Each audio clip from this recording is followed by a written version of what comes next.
en jaksais koulu. Mitä ne aina yrittää? En tykkää olla koulussa, koska siellä on niin hemmetisti tehtäviä. Muutenkin siellä ei ole yhtään vapauksia.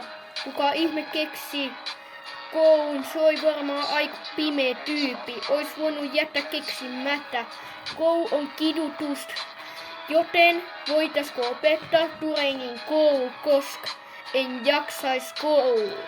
Sitä on oppinut mun pään sisässä enemmän asioita kuin siellä koulussa.